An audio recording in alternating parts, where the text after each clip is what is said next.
Bonjour à toutes et à tous, où que vous soyez sur la planète. Bienvenue à l'écoute d'RFI Radio France Internationale. Il est 18h à Goma, 17h à Paris, 16h temps universel. Le journal en français facile. Adrien Delgrange. Nous sommes le 28 janvier. La situation en RDC est à la une de cette édition. Dans l'est de la République démocratique du Congo, des combats se poursuivent entre l'armée congolaise et les combattants du M23 soutenus par le Rwanda. L'Union africaine demande expressément au M23 de déposer les armes. La situation à Gaza nous intéresse également. Les images vues du ciel sont impressionnantes. Des milliers d'hommes, femmes et enfants retournent à pied dans le nord de l'enclave palestinienne. En Serbie, Miloš Vučević quitte le pouvoir. Vous entendrez dans ce journal le Premier ministre serbe expliquer sa démission. Et puis enfin, les annonces à l'instant d'Emmanuel Macron pour le plus grand musée du monde, autrement dit le Louvre. Le président de la République française propose un billet d'entrée plus cher pour les étrangers hors Union européenne dès 2026, ou encore la Joconde qui sera installée dans un nouvel espace du musée. Nous sommes avec Lisa Fabian pour débuter cette édition pour évoquer la situation à Goma, grande ville de l'Est de la RDC, la République démocratique du Congo. Depuis leur arrivée dimanche aux portes de la capitale de la province du Nord Kivu, les combattants du groupe armé M23 soutenus par les forces rwandaises sont entrés dans plusieurs quartiers de la ville. Goma, Lisa Fabian, bonjour. Bonjour. De fortes détonations ont été entendues ce matin, notamment sur l'axe routier qui relie Goma à l'aéroport. Oui, la situation de l'aéroport de Goma est un enjeu clé face à l'avancée du M23, dont certains éléments ont été aperçus dans cette zone de l'aéroport. Celui-ci ne fonctionne plus depuis dimanche, alors qu'il s'agit du principal point d'entrée de l'aide humanitaire dans l'est de la RDC. Le coordonnateur des opérations humanitaires de l'ONU sur place demande la réouverture de l'aéroport et la mise en place d'un corridor humanitaire ainsi que la réouverture des frontières pour permettre à la population de circuler. Certaines réserves d'aide humanitaire ont été la cible de pillages aujourd'hui. Un entrepôt du programme alimentaire mondial a notamment été vidé ce matin, alors que la population de la ville de Goma commence à manquer de nourriture. Au centre-ville, où l'on entendait encore de fortes détonations dans la matinée, la situation est un peu plus calme. Quelques habitants sortent même à nouveau dans les rues.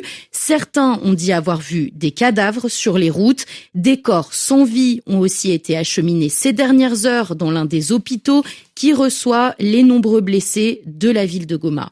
Merci Lisa Fabian pour toutes ces précisions. Vous pouvez retrouver toutes ces informations quand vous le souhaitez sur notre site internet rfi.fr. Par ailleurs, à Kinshasa, la capitale de la RDC, plusieurs ambassades ont été attaquées par des manifestants afin de dénoncer cette guerre dans l'est du pays. Les ambassades de France, des États-Unis, d'Ouganda, du Rwanda ont été visées par des jets de pierre et des incendies. Le ministre français des Affaires étrangères dénonce des attaques inadmissible. À Niamey et Ouagadougou, des milliers de personnes ont manifesté aujourd'hui au Niger et au Burkina Faso. Des manifestants venus soutenir le retrait de leur pays de la CEDEAO. Les autorités du Niger et du Burkina, mais aussi du Mali, ont annoncé quitter la communauté économique des États de l'Afrique de l'Ouest à partir de demain, mercredi 29 janvier. Ces trois pays sahéliens, dirigés par des régimes militaires arrivés au pouvoir par des coups d'État, ont formé depuis leur propre confédération appelée l'AES, l'Alliance des États du Sahel. Le journal en français facile. 18h04 à Gaza, imaginez à gauche la mer, à droite des ruines. Des dizaines de milliers de Gazaouis se rendent dans le nord de Gaza après 15 mois de guerre. Enfin, ils sont plutôt autorisés par l'armée israélienne à rentrer chez eux, ou plutôt à voir ce qu'il en reste. Force est de constater l'ampleur des dégâts. Il n'y a pas d'eau, pas d'électricité et souvent pas de toit. Situation humanitaire catastrophique dans le nord de Gaza, aggravée par l'absence d'infrastructures de santé, tel le manque d'hôpitaux, nous explique la chef de la mission de Médecins sans frontières, Amande Bazrol. Il reste certains qui sont partiellement utilisables, donc on peut avoir peut-être un bâtiment encore qu'il va falloir réhabiliter pour pouvoir les faire fonctionner, mais pas la capacité totale. Aujourd'hui, on risque de se retrouver avec une population qui est toute retournée au nord, mais sans les structures que nous avions tous mis en place dans le sud. Donc il va falloir redéployer les hôpitaux de campagne et donc les faire entrer, ce qui prend beaucoup de temps. Aujourd'hui, on espère que ça prendra moins de temps qu'à l'époque avec l'ouverture de la vanne d'approvisionnement, mais ça prend quand même le temps d'en monter un hôpital, de le faire entrer, ça prend entre 2 et 3 mois. Donc pendant cette période-là, il va falloir essayer de faire des cliniques mobiles et on espère, si le cessez-le-feu continue, continuer à référer des patients là où nous sommes aujourd'hui dans le sud, dans les hôpitaux de campagne qui sont déjà existants. Amande Bazrol, chef mission de Médecins sans frontières, invité d'Anne Kantner à la mi-journée. Des Colombiens expulsés des États-Unis, 2 avions militaires affrétés par le gouvernement colombien ont atterri aujourd'hui à Bogota, avec à leur bord environ 200 migrants, 200 hommes et femmes expulsés par les États-Unis. L'actualité dans l'ouest de l'Europe, où le Premier ministre serbe finit par démissionner, par quitter le pouvoir après 3 mois de manifestations.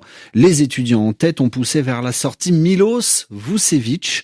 La contestation populaire est née de l'effondrement mortel d'une partie de la gare de Novi Sad. L'accident a tué 15 personnes. Il se trouve que Miloš Vučević est l'ancien maire de Novi Sad et c'est sous son mandat qu'avaient commencé les travaux de rénovation de la gare. Les manifestants veulent des explications. Pas plus tard qu'hier soir, une jeune femme a été blessée dans un affrontement entre étudiants et militants du parti au pouvoir. Ce fut l'événement de trop pour Miloš Vučević. Après l'incident d'hier soir à Novi Sad, ma décision irrévocable est de démissionner de mon poste de Premier ministre de la République de Serbie. J'ai eu une longue conversation ce matin avec le président serbe. Nous avons parlé de tout et il a accepté ma démission, il a accepté mes arguments. Je pense qu'avec cela, nous montrons la responsabilité de ceux qui ont été élus pour être responsables, afin que cela ne déborde pas dans la rue et que cela ne provoque pas de disputes entre les citoyens, de nouvelles divisions dans la société, mais que les politiciens prennent leurs responsabilités et qu'ils montrent ainsi qu'ils sont prêts à calmer les tensions. Le président de la Serbie et moi-même, nous sommes entretenus au téléphone avec le maire de Novi Sad.